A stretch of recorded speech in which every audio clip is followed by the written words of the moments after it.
Hello everyone, welcome to the final episode of Step Up for Justice, our series on human trafficking. I'm Michaela. Et moi, c'est Rebecca. Au cours des dernières semaines, nous avons parlé des signes de la traite de personnes, des moyens d'agir et de l'importance de la sensibilisation. Aujourd'hui, nous nous concentrons sur l'espoir et la résilience dans le cadre de cette lutte. We'll share inspiring stories of survivors, discuss building resilience, and talk about how each of us can make a difference. Are you ready? Let's go!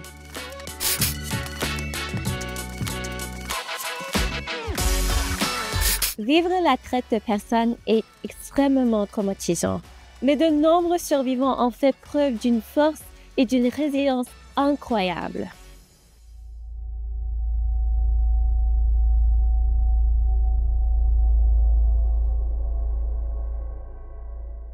My childhood was divided between two worlds. At home, my dad was a steady presence, while my mom, who lived far away, struggled with addiction. When I visited her, she and her partner treated me like I was destined for greatness, showering me with gifts and dreams of fame. They even urged me to quit my dance teams back home, claiming they were holding me back. But their attention came at a cost. They encouraged me to drink and smoke, habits I hid from my dad. At home, I felt confined by rules and longed for the excitement of my mom's world.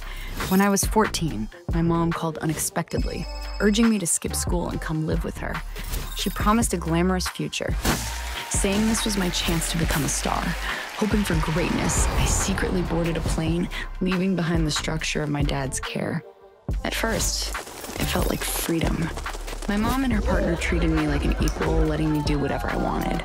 But their freedom was a trap. I was drawn into a cycle of drugs, alcohol, and false promises.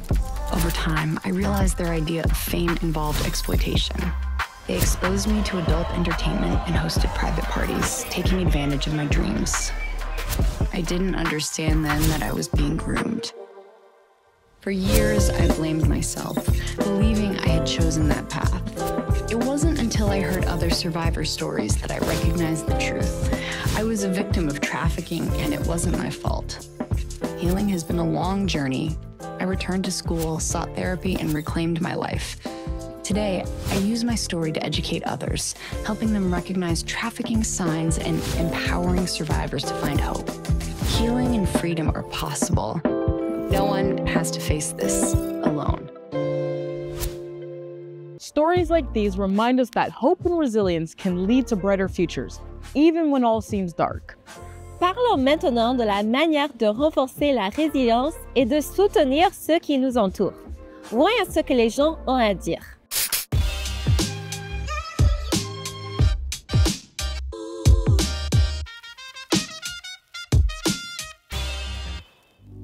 Independent, strong, more brave, can bounce back when in a problem. You get knocked down, you're able to get back up. And when you face adversity, you can either let it break you or you can let it build you. I'll think about that one for a second. It's being strong in the time of weakness, is just kind of holding on to hope and pushing past all the complications and difficulties people face in everyday life. Being able to bounce back from any hardships that you've had in your life. When you have the power yourself to do stuff. I don't really know.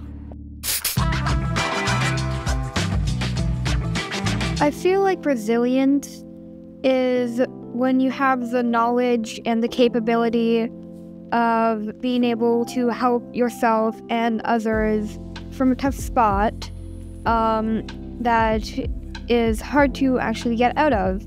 You're resilient enough to get out of that situation, to find help, get help, and understand what you're able to do.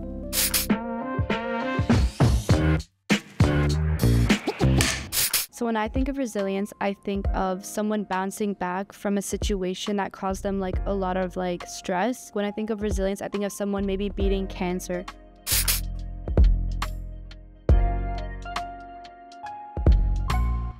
Taking care of your mental health is crucial to building resilience. Regular self-care, seeking professional help when needed, and building a supportive community can make a big difference. Resilience means being able to adapt to your environment. It doesn't necessarily mean you're not going to face some kind of adversity or something, but it's that adaptation, that willingness to continue to go on and to use it for good, to be able to use it to make us stronger. Only after a wildfire can you see what they call a fireweed. And that is something that comes up from the earth. It's a species of plant that comes after a wildfire or some kind of forest devastation.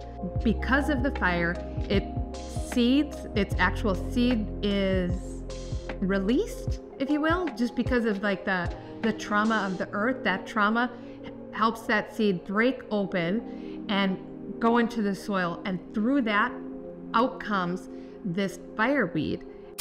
Soutenir les personnes ayant vécu une telle expérience signifie aussi devenir un défenseur de leurs besoins, offrir des espaces sûrs et favoriser un environnement de compréhension et d'empathie.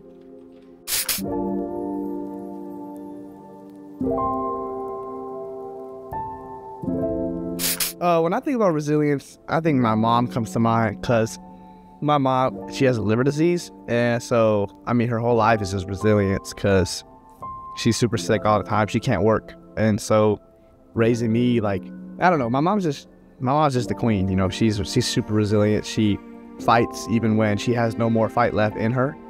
I think we can empower ourselves and like the people around us by just like communicating more and being more open with each other and not as judgmental and quick to assume things. When someone would share a story about like someone they met, like I feel like people are very quick to judge what just that person's saying about the story, you know, and the person in the story. I feel like there's a lot more depth going on behind a lot of people. We have to realize that all our lives are like as complex as our own.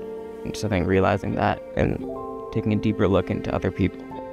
There's like some people who haven't met God yet and don't know about God, but if you keep that hope, they will see something in you that they normally don't see in other people. And then, you know, they will see that hope that's inside of you. Sometimes when someone's struggling, they tend to like stray away from God because they're like, why would God make me go through this? And you need to just trust in whatever God has planned for you.